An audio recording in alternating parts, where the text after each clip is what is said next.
Good evening, everyone. So yes, നിങ്ങൾ കേട്ടതുപോലെയും കണ്ടതുപോലെയും ഫ്രാങ്ക്ലിൻ ജോസ് മെനം and the founder and CEO of Franklin's lectures and നിങ്ങളെപ്പോലെ ഞാനും 2013-17 മെക്കാനിക്കൽ എഞ്ചിനീയറിംഗ് പഠിച്ച ഒരാളും കൂടിയാണ്. ഓക്കെ, സോ ഒരു സ്റ്റുഡൻറ്റിൽ നിന്നും ഒരു ഓൺടർപ്രണറിലേക്ക് മില്യൺസ് ഓഫ് സ്റ്റുഡൻസിനെ ഇൻസ്പയർ ചെയ്യുന്ന, മില്യൺസ് ഓഫ് സ്റ്റുഡൻസിനെ ടീച്ച് ചെയ്യുന്ന ഒരു ഓൺടർപ്രണർഷിപ്പിലേക്കുള്ള ഒരു ജേർണി എന്ന് പറയുന്നത് ഡിഫറെൻ്റ് തന്നെയായിരുന്നു. ഇപ്പോൾ ഓഫ് കോഴ്സ് ഇപ്പോൾ ഈ ഒരു ഹാളിലുള്ള മോസ്റ്റ് ഓഫ് ദി സ്റ്റുഡൻസിനും താല്പര്യം ഉണ്ടാവും ടു സ്റ്റാർട്ട് എ ബിസിനസ്, അല്ലെങ്കിൽ ബാക്കി കുറച്ച് പേർക്ക് to get a good placement. Okay, നന്നായിട്ട് പഠിക്കണം, അല്ലെങ്കിൽ ലൈഫിൽ ഒരു പോയിന്റിൽ വെച്ച് റീഫോം ചെയ്യണം, അല്ലെങ്കിൽ ലൈഫിനെ റീഫ്രെയിം ചെയ്യണം എന്ന് ആഗ്രഹിക്കുന്ന പലരും ഉണ്ടാവും. പക്ഷെ ഒരു പോയിന്റിൽ വെച്ച് നമുക്ക് സാധിക്കാതായിട്ട് വരും. ഒരു പോയിന്റിൽ വെച്ച് നമ്മൾ പലരും ക്വിറ്റ് ചെയ്യാറുണ്ട്. ഓക്കെ, ആ ഒരു സ്റ്റേജിനെ കുറിച്ചാണ് മെയിൻലി ഇന്ന് പറയാനായിട്ട് പോകുന്നത്. സോ യെസ്, ഏതാണ് ആ സ്റ്റേജ് നിങ്ങൾക്ക് അറിയാമോ? പലപ്പോഴും മനുഷ്യൻ ക്വിറ്റ് ചെയ്യാനായിട്ട് പോകുന്ന ആ ഒരു സ്റ്റേജ് എന്ന് പറയുന്നത് അവനവൻ അറിഞ്ഞാലും ഇല്ലെങ്കിലും that stage is called fear stage. Okay, so നമ്മുടെ ഇന്നത്തെ ടോക്ക് സെഷനിൽ നമ്മൾ ഗ്രോ ചെയ്യുന്നതിന് മുൻപേ നമ്മൾ എല്ലാവരും നേരിടുന്ന, എല്ലാവരും ഫേസ് ചെയ്യുന്ന ഒരു problem, that is fear stage. നമുക്ക് എങ്ങനെ ഡീൽ ചെയ്യാൻ നോക്കാം. ഫസ്റ്റ് വൺ എന്ന് പറയുന്നത്, നിങ്ങളോട് എല്ലാവരോടും ചോദിച്ചാൽ നിങ്ങൾ പറയും എഡ്യൂക്കേഷൻ സിസ്റ്റത്തിനെ കുറ്റം പറയും. നിങ്ങൾ ആരും എഡ്യൂക്കേഷൻ സിസ്റ്റത്തിനെ കുറ്റം പറയാത്ത ആരുമില്ല. ഈവൻ ഞാൻ പോലും എഡ്യൂക്കേഷൻ സിസ്റ്റത്തിനെ കുറ്റം പറയും. അതുകൊണ്ടാണ് ഞാൻ ഇവിടെ എഡ്യൂക്കേഷൻ ഗ്യാപ്പ് എന്ന് പറയുന്ന കാര്യം പറയാൻ ശ്രമിക്കുന്നത്. സ്റ്റീവ് ജോബ്സിന്റെ ഒരു ബയോഗ്രഫി ഉണ്ട്. വാൾട്ടർ ഐസക്സൺ എഴുതിയ ഒരു ബയോഗ്രഫിയിൽ സ്റ്റീവ് ജോബ്സ് പറയുന്ന ഒരു കാര്യമുണ്ട്. അതായത് സ്കൂളിൽ കുറേ കാര്യങ്ങൾ മെമ്മറൈസ് ചെയ്യാനേ പഠിപ്പിച്ചിരുന്നുള്ളൂ, ഒരു പോയിന്റിൽ പോലും ഒന്നും എന്നെ സ്റ്റിമുലേറ്റ് ചെയ്തിട്ടില്ല എന്ന് സ്റ്റീവ് ജോബ്സ് പറയുന്നുണ്ട്. സ്റ്റീവ് ജോബ്സ് നിങ്ങൾക്കറിയാം, ആപ്പിളിന്റെ founder and CEO. Okay, stimulate ചെയ്യിപ്പിച്ചില്ല, തോട്ട് സ്റ്റിമുലേറ്റ് ചെയ്യിപ്പിച്ചില്ല. സോ നമ്മളെല്ലാവരും ഇന്നും, അത് 1950s ഓർക്കണം, നമ്മൾ ഇന്നും ചെയ്യുന്ന സെയിം പ്രാക്ടീസ് തന്നെയാണ്, സെയിം എഡ്യൂക്കേഷൻ. കാലം മാറി, ടെക്നോളജി മാറി, വിരൽത്തുമ്പിലെല്ലാമായി. ഓക്കെ, പക്ഷെ ഇന്നും നമ്മൾ ഫോളോ ചെയ്യുന്നത് very old education system.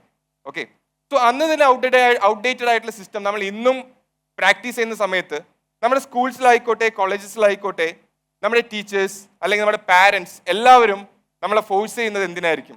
To get good marks, to get a successful life, അല്ലേ? പക്ഷേ ആരെങ്കിലും, ഏതെങ്കിലും ടീച്ചേഴ്സ് അല്ലെങ്കിൽ ഏതെങ്കിലും പാരൻസ് നിങ്ങൾ ഫെയിലിയറിനെ മാനേജ് ചെയ്യേണ്ട എങ്ങനെയെന്ന് പഠിപ്പിച്ചിട്ടുണ്ടോ? ഒരിക്കലും പഠിപ്പിച്ചിട്ടുണ്ടാവില്ല. ഇന്നത്തെ ജനറേഷന്റെ ഗ്രോത്തിനെ അതിനെ എൻഹാൻസ് ചെയ്യുന്നതും ആ ഗ്രോത്ത് കുറയാനുമുള്ള കാരണം എന്ന് പറയുന്നത് നമ്മുടെ എഡ്യൂക്കേഷൻ സിസ്റ്റത്തിൽ ആരും തോൽക്കാനായിട്ട് പഠിപ്പിക്കുന്നില്ല. ഫെയിലായ ആളെ എങ്ങനെ കൺസിഡർ ചെയ്യുന്നത്? നിങ്ങളുടെ ക്ലാസ് റൂംസിൽ ഒരാൾക്ക് സപ്ലി വന്നു, നിങ്ങൾ എങ്ങനെ കൺസിഡർ ചെയ്യുന്നത്? റീസെന്റ് റിസൾട്ട് വന്ന സമയത്ത് ഒരു കുട്ടി മെസ്സേജ് അയച്ചു, അവന്റെ ക്ലാസ്സിൽ ഹീറോയാണ്. കാരണം എന്താ? ആദ്യമായിട്ട് അത്രേ ഒരു സെമസ്റ്റർ ഫുൾ പാസ്സാവുന്നത്. ഓക്കെ, സോ അവന്റെ ക്ലാസ്സിൽ അവൻ ഹീറോയാണ്. അപ്പോൾ ബാക്കിയുള്ള കുട്ടികൾ എന്ന് പറയുന്നത് ഫെയിൽ ആയിട്ടുണ്ട്.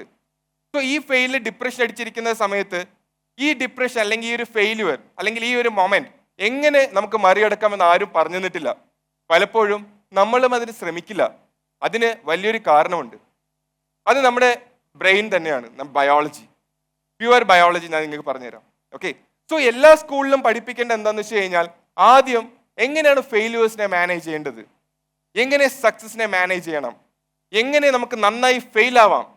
സോ നിങ്ങൾ ഇൻസ്റ്റാഗ്രാമിൽ കണ്ടിട്ടാം ഫെയിൽ ബെറ്റർ, എങ്ങനെ നമുക്ക് ബെറ്റർ ആയിട്ട് ഫെയിൽ ആകാം, എന്തൊക്കെ ലെസൺസ് നമുക്ക് അതിൽ നിന്ന് ഉൾക്കൊള്ളാം. ഈ കാര്യങ്ങളാണ് ഫ്രം ദ പ്രൈമറി സ്കൂൾ കുട്ടികൾ പഠിച്ചു വരേണ്ടത്. നിങ്ങളതിൽ എന്ത് പറയുന്നു? ഞാൻ പറഞ്ഞത് കറക്റ്റ് അല്ലേ? യെസ്, ആ ഒരു സ്റ്റേജിലേക്ക് കടന്നുപോയി കഴിഞ്ഞാൽ മീൻസ് കമ്മിങ് ജനറേഷനിൽ എത്രയും പെട്ടെന്ന് സക്സസ്ഫുള്ളിലേക്ക് പോകും. കാരണം ഇനിയുള്ള ലോകം എന്ന് പറയുന്നത് ഇറ്റ്സ് വെരി കോമ്പറ്റീറ്റീവ്. സോ ആ ഒരു കോമ്പറ്റീറ്റീവ് അഡ്വാൻറ്റേജ് എന്ന് പറയുന്നത് നിങ്ങൾക്ക് എപ്പോഴും ഉണ്ടായിരിക്കണം. Failure management is A great competitive advantage guys. Okay, നിങ്ങൾ ഏത് സ്റ്റേജിലൂടെ കടന്നു പോയിക്കോളൂ, നിങ്ങൾ എഞ്ചിനീയറിംഗ് സ്റ്റേജിൽ കടന്നു പോയിക്കോളൂ, നിങ്ങളൊരു പ്രൊഫഷണൽ സ്റ്റേജിൽ കൂടെ കടന്നു പോയിക്കോളൂ, നിങ്ങളൊരു ഓൺടർപ്രണർഷിപ്പ് സ്റ്റേജിൽ കടന്നു പോയിക്കോളൂ, നിങ്ങളൊരു പാരന്റൽ സ്റ്റേജിൽ കൂടെ കടന്നു പോയിക്കോളൂ. ഫെയിലാകാനാണ് നമ്മൾ പഠിക്കേണ്ടതും ഫെയിലിയർ എങ്ങനെ മാനേജ് ചെയ്യാം എന്നാണ് നമ്മൾ പഠിക്കേണ്ടത്. സോ യെസ്, എന്താണ് സയൻസ്? ഇതിന്റെ ബാക്കിലുള്ള ന്യൂറോ സയൻസ് എന്താണ്? ആരെങ്കിലും നിങ്ങൾ പറഞ്ഞു തന്നിട്ടുണ്ടോ ഫിയറിന്റെ ബാക്കിലുള്ള ന്യൂറോ സയൻസ്? Okay, listen. ബ്രെയിനിൽ ഒരു പാർട്ട് ഉണ്ട്, അമിഗ്ഡാല. കേട്ടിട്ടുണ്ടോ? അമിഗ്ഡാല, ബയോളജി സയൻസ് പഠിച്ച കുട്ടികൾ, അമിഗ്ഡാല എന്നൊരു പാർട്ട് ഉണ്ട്. ഈ പറയുന്ന ഈ ഫിയർ എന്ന് പറയുന്ന ഒരു ഇമോഷൻ ആണോ? ആണോ? പലരും പറയും ഫിയർ ഒരു ഇമോഷൻ ആണെന്ന്. ഫിയർ എന്ന് പറയുന്നത് ഒരു ഇമോഷൻ അല്ല. ഫിയർ എന്ന് പറയുന്നത് ഇറ്റ്സ് എ സർവൈവൽ മെക്കാനിസം. നമ്മുടെ ഹ്യൂമൻ ബ്രെയിനിൽ ഒരു സർവൈവൽ മെക്കാനിസം ആണ് ഫിയർ എന്ന് പറയുന്നത്. ഓക്കെ, സോ ഈ ഫിയർ വരുന്ന സമയത്ത്, ഇപ്പൊ ഫോർ എക്സാമ്പിൾ നിങ്ങൾ എല്ലാവരും ഫിയർ ചെയ്തിട്ടുള്ളൊരു മൊമെന്റ് ആയിരിക്കും എക്സാം ടൈം എന്ന് പറയുന്നത്, അല്ലേ? എല്ലാവരും പേടിക്കുന്ന ഒരു മൊമെന്റ് ആണ്. എക്സാമിന് ഞാനൊന്നും പഠിച്ചില്ലല്ലോ, പാസ്സാകോ ഇല്ലയോ, അല്ലെങ്കിൽ ഞാൻ പഠിച്ചത് ഫുൾ എഴുതി എന്നാലും ഞാൻ പാസ്സാകോ ഇല്ല എന്നുള്ള കൺഫ്യൂഷൻ, അല്ലേ? ആ സ്റ്റേജ് എന്ന് പറയുന്നത് പലരും മാനേജ് ചെയ്ത് വരേണ്ടതുണ്ട്, അല്ലേ? ആ സ്റ്റേജിലേക്ക് നിങ്ങൾ എങ്ങനെ കടന്നു വന്നു? ഓക്കെ, ബ്രെയിനിൽ ഈ അമിഗ്ഡാല എന്ന് പറയുന്ന ഒരു പോർഷൻ നമ്മൾ ആക്ടിവേറ്റ് ആവുന്ന സമയത്ത്, ഫിയർ വരുന്ന സമയത്ത് ആക്ടിവേറ്റ് ആവുന്ന സമയത്ത് ബ്രെയിനിൽ ഓട്ടോമാറ്റിക്കലി അഡ്രിനലിൻ അതേപോലെ കോർട്ടിസോൾ പോലുള്ള ഹോർമോൺ സെക്രീറ്റ് ചെയ്യാൻ തുടങ്ങും. സോ ഇതിനെ നമ്മൾ സ്ട്രെസ് ഹോർമോൺസ് എന്ന് പറയും, നിങ്ങൾക്കറിയാം.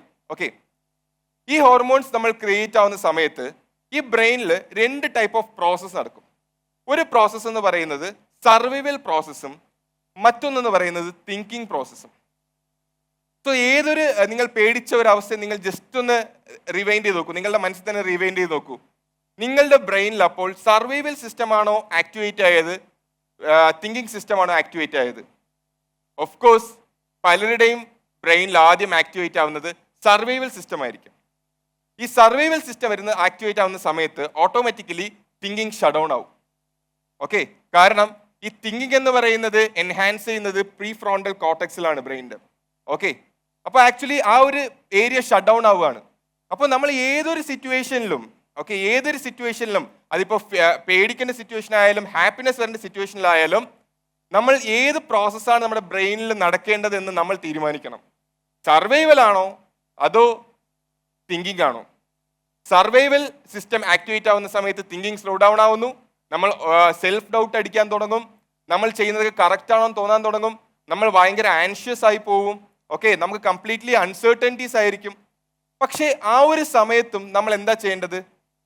സർവൈവൽ പ്രോസസ്സിനെ, സർവൈവൽ സിസ്റ്റത്തിനെ ആക്ടിവേറ്റ് ചെയ്യാതെ തിങ്കിങ് സിസ്റ്റത്തിനെ ആക്ടിവേറ്റ് ചെയ്യണം. നമ്മൾ ഏതൊരു കാര്യം തിങ്ക് ചെയ്യുന്ന സമയത്ത് അവിടെയാണ് logical and creativity area work ചെയ്യുന്നത്. അപ്പോൾ മാത്രമേ നിങ്ങൾ കറക്റ്റ് ആയിട്ടുള്ള സൊല്യൂഷൻസ് ഫൈൻഡ് ഔട്ട് ചെയ്യാൻ പറ്റുള്ളൂ. ഒരു എഞ്ചിനീയറിംഗ് സ്റ്റുഡൻ്റ് ആയിരിക്കുന്ന നിങ്ങൾ നാളെ ഏതൊരു ലെവലിൽ ഏതൊരു കമ്പനി പോയാലും നിങ്ങൾ ഫേസ് ചെയ്യുന്ന പ്രോബ്ലംസ് എന്ന് പറയുന്നത് വളരെ ഡിഫറെൻ്റ് ആയിരിക്കും. നിങ്ങൾ എഞ്ചിനീയറിംഗിൽ പഠിച്ച ഒരു കാര്യങ്ങളായിരിക്കില്ല അവിടെ അപ്ലൈ ചെയ്യാനായിട്ട് പോകുന്നത്. ഭയങ്കര ചാലഞ്ചിങ് ആയിട്ടുള്ള എൻവയോൺമെൻ്റ് ആയിരിക്കും. ആ സമയത്ത് നിങ്ങൾക്ക് ആക്ടിവേറ്റ് ചെയ്യേണ്ടത് തിങ്കിങ് സിസ്റ്റമാണ്. ഓക്കെ, അവിടെ നമ്മൾ ആക്ച്വലി ഒരു കാരണവശാലും സർവൈവലിലേക്ക് പോകാൻ പാടില്ല. ഓക്കെ, അപ്പോൾ ഏതൊരു കാര്യം ഗ്രോ ചെയ്യണമെന്ന് ആഗ്രഹമുള്ള ഏതൊരാളായാലും ആദ്യം ചെയ്യേണ്ടത് എന്താണ്? നമ്മൾ പോസിറ്റീവായിട്ട് നമ്മളുടെ മനസ്സിനെ ട്രെയിൻ ചെയ്യിപ്പിച്ചെടുക്കുക എന്നാണ്. ഇപ്പൊ എക്സാമിന്റെ സമയത്ത് എക്സാമിനെ കുറിച്ച് പേടിക്കല്ല വേണ്ടത്. നമ്മൾ എന്താ ചെയ്യേണ്ടത്? ആ ഫിയറിനെ മാറ്റിവെച്ച് ആ ഒരു സർവൈവൽ സിസ്റ്റത്തിനെ മാറ്റിവെച്ച് നമ്മൾ ആലോചിക്കാൻ തുടങ്ങണം. എങ്ങനെയാണ് നമ്മൾ പഠിക്കേണ്ടത്, ഇനിയുള്ള സമയം എങ്ങനെ നമുക്ക് കറക്റ്റായിട്ട് കാൽക്കുലേറ്റ് ചെയ്ത് യൂസ് ചെയ്യാം. അങ്ങനെ ചിന്തിക്കുന്ന ആൾക്ക് മാത്രമേ സക്സസ്ഫുൾ ഉണ്ടാവുള്ളൂ, ഗ്രോത്ത് ഉണ്ടാവുള്ളൂ. അല്ലാത്ത ഒരാൾക്ക് ഒരിക്കലും എന്തുണ്ടാവില്ല? ഗ്രോത്ത് ഉണ്ടാകില്ല. സോ ഇന്ന് മുതൽ നിങ്ങൾ എന്ത് ചെയ്യുക? നിങ്ങളുടെ തിങ്കിങ് സിസ്റ്റം സ്റ്റാർട്ട് ചെയ്യിപ്പിക്കാനായിട്ട് ശ്രമിക്കുക. ഒരു കാരണവശാലും നിങ്ങൾ എന്ത് ചെയ്യരുത്? ഒരു കാര്യത്തിലും പേടിക്കാനായിട്ട് മുമ്പോട്ട് പോകരുത്. ഓക്കെ, സോ നമ്മൾ ആക്ച്വലി ഞാൻ നേരത്തെ പറഞ്ഞു സർവൈവിൽ നിന്നും തിങ്കിങ്ങിലേക്ക് വരണം എന്ന് പറഞ്ഞു. ഈ തിങ്കിങ്ങിലേക്ക് വന്നു കഴിഞ്ഞാൽ ഞാൻ ലോജിക്കലി തിങ്ക് ചെയ്യുന്നു, ഞാൻ ലോജിക്കലി പെർഫോം ചെയ്യുന്നു എന്ന് പറഞ്ഞിട്ട് കാര്യമല്ല. അവിടെ നമ്മൾ ചെയ്യേണ്ട ഒരു കാര്യം ദ റീഫ്രെയിമിംഗ് ടെക്നിക്കാണ്. അതായത് മുൻപോട്ടുള്ള ഗ്രോത്ത് എന്ന് പറയുന്നത് എപ്പോഴും കണ്ടുകൊണ്ടേ നിങ്ങൾ എന്ത് ചെയ്യില്ല, വർക്ക് ചെയ്യുക. അത് പഠിക്കുമ്പോഴായാലും അല്ലെങ്കിൽ നിങ്ങൾ ഏതൊരു ഓൺടർപ്രണർഷിപ്പിലായാലും അല്ലെങ്കിൽ നിങ്ങൾ ഏതൊരു കാര്യം ചെയ്താലും മുമ്പോട്ടുള്ള കാര്യങ്ങൾ ലോജിക്കലി നിങ്ങൾ എന്ത് ചെയ്യണം? തിങ്ക് ചെയ്ത് മുമ്പോട്ട് പോയിക്കൊണ്ടേയിരിക്കണം. നിങ്ങളുടെ ഓരോ ആക്ടിവിറ്റീസും റീഫ്രെയിം ചെയ്ത് മുമ്പോട്ട് കൊണ്ടുപോവുക, സർവൈവൽ അല്ല തിങ്കിങ്ങിലേക്ക്. എങ്കിൽ മാത്രമേ നിങ്ങൾക്ക് പ്രോപ്പർ ആയിട്ടുള്ള പ്രോബ്ലത്തിന് സൊല്യൂഷൻസ് കണ്ടുപിടിക്കാൻ പറ്റുള്ളൂ. എങ്കിൽ മാത്രമേ നിങ്ങളുടെ ക്രിറ്റിക്കൽ തിങ്കിങ് വർക്ക് ചെയ്യുള്ളൂ. ഇപ്പൊ ഏതൊരു കാര്യം എടുത്താലും നിങ്ങൾക്ക് നല്ലൊരു പ്രോബ്ലം സോൾവിങ് സ്കിൽ ആവശ്യമാണ്, നിങ്ങൾക്ക് നല്ലൊരു ഡെസിഷൻ മേക്കിംഗ് സ്കിൽ ആവശ്യമാണ്. സോ പ്രോപ്പറായിട്ട് ഡെസിഷൻസ് മേക്ക് ചെയ്യണമെങ്കിൽ നിങ്ങൾ ആ പ്രാക്ടീസ് ഫ്രം ഏർലിയർ നിങ്ങൾ ചെയ്തു തുടങ്ങേണ്ടതായിട്ടുണ്ട്. So this is the time. Okay, and ഈ ഒരു റീഫ്രെയിമിംഗ് നിങ്ങൾ ചെയ്ത് കഴിയുമ്പോഴത്തേക്കും നിങ്ങൾ സ്ലോലി എന്ത് ചെയ്യാൻ തുടങ്ങും? ഗ്രോ ചെയ്യാനായിട്ട് തുടങ്ങും. ഓക്കെ, പലരും ക്വിറ്റ് ചെയ്യുന്ന പോയിന്റ് എന്ന് പറയുന്നത് റീഫ്രെയിമിംഗ് ടെക്നിക്കിന് മുൻപോ അല്ലെങ്കിൽ റീഫ്രെയിമിങ്ങിന് ശേഷമായിരിക്കും. കാരണം പലരും അയ്യോ ഇനി എന്നെ കൊണ്ട് ഇത് പറ്റില്ല എന്ന് നിർത്തുന്നവരായിരിക്കും. ചിലരെങ്കിലും ഉണ്ട് അത് ശ്രമിച്ചു നോക്കാം എന്നുള്ള കാര്യം, ശ്രമിച്ചു നോക്കിയിട്ട് പറ്റിയില്ലെങ്കിൽ സ്റ്റോപ്പ് ചെയ്യാമെന്ന് ആഗ്രഹിക്കുന്ന ആൾക്കാരുണ്ടാവും. ഓക്കെ, സോ എപ്പോഴും നിങ്ങളുടെ പോയിന്റ് എന്ന് പറയുന്നത് എപ്പോഴും പോസിറ്റീവായിട്ടുള്ള നെക്സ്റ്റ് സ്റ്റെപ്പിൽ തന്നെ ആയിരിക്കണം. ഒരു കാരണവശാലും നിങ്ങളുടെ ഇന്നർ ഫിയർ അല്ലെങ്കിൽ നിങ്ങളുടെ പുറത്തുള്ള ആൾക്കാരുടെ പ്രഷർ, നിങ്ങളുടെ പിയർ ഗ്രൂപ്പ് പ്രഷർ ഒന്നും നിങ്ങളുടെ ഗ്രോത്തിനെ എന്ത് ചെയ്യരുത്, ഒരിക്കലും അഫക്റ്റ് ചെയ്യാനായിട്ട് പോകരുത്. Okay, so as an entrepreneur എൻ്റെ ഒരു എക്സ്പീരിയൻസ് വെച്ച് പറയുവാണെങ്കിൽ, ഞാൻ 2 years ബാക്ക് ഞാൻ ഒരു എഡ്യൂക്കേഷൻ ടെക്നോളജി കമ്പനിയിൽ വർക്ക് ചെയ്തിരുന്നു. ആൻഡ് അത്യാവശ്യം നല്ല സാലറി ഉണ്ടായിരുന്നു. ഓക്കെ, നല്ല പാക്കേജിൽ ഞാൻ വർക്ക് ചെയ്തുകൊണ്ടിരിക്കുന്ന സമയത്താണ് ഞാൻ ഫ്രാങ്ക്ലിൻസ് ലെക്ചേഴ്സ് ക്രിയേറ്റ് ചെയ്യാൻ വേണ്ടിയിട്ട് ഞാൻ ജോബ് റിസൈൻ ചെയ്ത ശേഷം ഞാൻ ഫ്രാങ്ക്ലിൻസ് ലെക്ചേഴ്സ് സ്റ്റാർട്ട് ചെയ്യുന്നത്. സോ എഞ്ചിനീയറിംഗ് സ്റ്റുഡൻസിന് ഓൺലൈൻ എഡ്യൂക്കേഷൻ എന്ന് പറയുന്നത് മുൻപേ എനിക്ക് എൻ്റെ തോട്ടിലുണ്ട്. ഞാൻ എഞ്ചിനീയറിംഗ് പഠിക്കുന്ന സമയത്ത് എൻ്റെ തോട്ടിലുണ്ടായിരുന്ന ഒരു കാര്യമാണ്. ഓക്കെ, പക്ഷെ ഞാൻ അത് എങ്ങനെയാണ് ഇംപ്ലിമെന്റ് ചെയ്യേണ്ടെന്നുള്ള കാര്യം ഞാൻ ഒന്നും നോക്കിയില്ല. ഞാൻ just I resigned my job and started Franklin's lectures.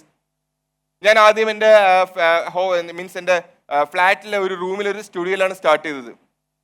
ഈ സ്റ്റാർട്ട് ചെയ്തിട്ട് 2019 ബിടെക് സ്കീം സ്റ്റുഡൻസ് ആണ്. നിങ്ങൾക്ക് ഇവിടെ ഉള്ളവർക്ക് അറിയാം, നിങ്ങളിലേക്കാണ് ആദ്യമായി ഫ്രാങ്ക്ലിൻസ് ലെക്ചേഴ്സ് വരുന്നത്.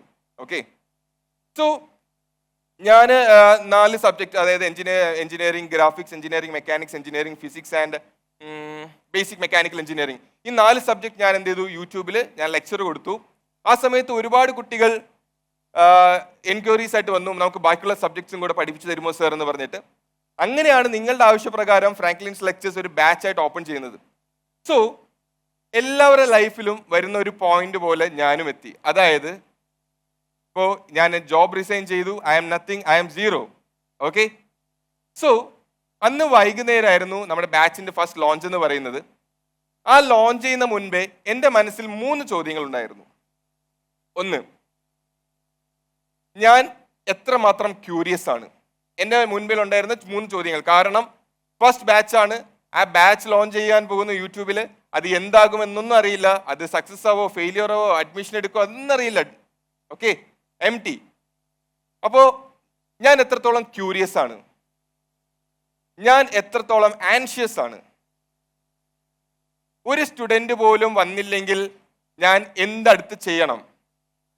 ഓക്കെ, ഈ 3 കാര്യങ്ങളായിരുന്നു എൻ്റെ മനസ്സിൽ. ഏതൊക്കെയാണ്? ഫസ്റ്റ് വൺ, ഞാൻ എത്ര ക്യൂരിയസ് ആണ്, ഞാൻ എത്ര ആൻഷ്യസ് ആണ്, ഇഫ് ഒരു കുട്ടികൾ അഡ്മിഷൻ എടുത്തില്ലെങ്കിൽ നെക്സ്റ്റ് എന്ത് ചെയ്യണം.